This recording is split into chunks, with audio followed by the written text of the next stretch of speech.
بسم الله الرحمن الرحيم.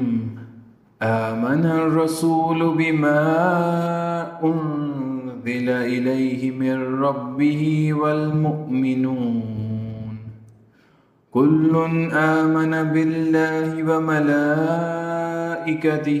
وكتبه ورسله لا نفرق بين أحد من رسله وقالوا سمعنا وأطعنا غفرانك ربنا وإليك المصير.